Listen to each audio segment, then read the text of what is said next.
Aujourd'hui, c'est notre chronique santé avec OptiSoin. Je suis à l'aéroport de Bagotville aujourd'hui parce que je pars en voyage.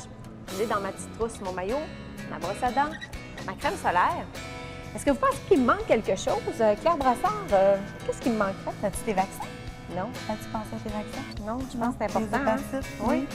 C'est très important, donc, Claire, avant de partir en voyage, parce qu'il est question dans notre chronique, justement, de vaccination voyage, Oui. de penser à ça. Oui. Donc, on n'a pas juste besoin de notre maillot, notre brosse à dents et notre crème solaire. Non, il faut penser aussi au vaccin, qui est une façon d'éviter certaines maladies, mais tu as quand même une bonne partie. Il faut quand même, il y a des mesures préventives au niveau crème solaire que j'appelle protection individuelle, ta crème anti-moustique.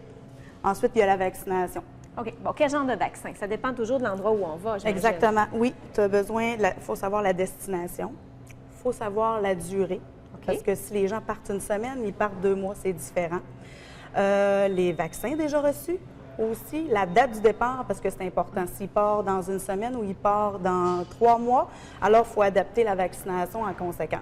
Habituellement, parce que là, on est dans la période des voyages dans le Sud. Oui. Qu'est-ce que ça prend pour aller dans le Sud? Là? Quand on parle de Cuba, Mexique, toutes ces destinations. Si on y va par destination, de façon tout inclus, les gens, on parle vraiment une semaine, 4-5 étoiles.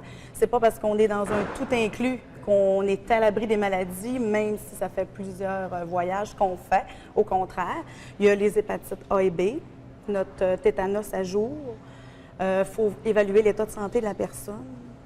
Et ensuite de ça, bien, les conseils, on va les personnaliser avec la personne selon. Si elle part en sac à dos, on va ajuster à ce moment-là parce que c'est différent en sac à dos. Habituellement, le vaccin le plus commun, c'est ce qu'on appelle le Twinrix. Le Twinrix, oui, c'est vrai. Ça comprend l'hépatite A et B. Vous avez les 2 hépatites dedans, les 2 plus graves si on veut. Il s'appelle Twinrix, ça prend 3 doses au total, mais 2 doses à intervalle de 28 jours avant de partir. OK. Donc, c'est important d'y penser C'est avant. important, C'est oui. pas 2 jours avant de partir, ça fonctionne. Non, mais il y a toujours un moyen, comme je vous ai dit, il n'est jamais trop tard là, pour avoir des informations. Au moins s'informer, prendre le temps de s'informer, c'est ce qui est important. Oui, parce que bon, les hépatites, Claire, en tant Oui. qu'infirmière, on attrape ça de différentes façons. Oui. On peut même attraper, par exemple, je pense, c'est l'hépatite B, tout simplement sur un verre, un boisson. Ça, c'est l'hépatite A. C'est le A, bon. La OK. A, c'est plus alimentaire et eau contaminée par les sels, qui est plus élevé au niveau du voyage, mais on peut l'attraper ici aussi.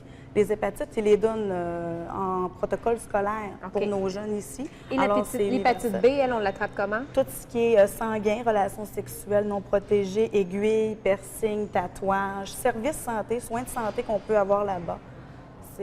Alors oui, c'est important parce que c'est des maladies chroniques. Oui, c'est ça. Après ça, on est pris Oui, avec toute la vie. exactement. Donc, un petit vaccin, c'est fait, on part tranquille. Oui, Et, c'est plus prudent. Je te souhaite... Puis de petites mesures personnelles. Ah, ben moi, je suis partie, Claire. Bon Merci voyage. beaucoup. Bye-bye tout le monde et à une prochaine chronique. Je suis Bye. partie, moi. Bye!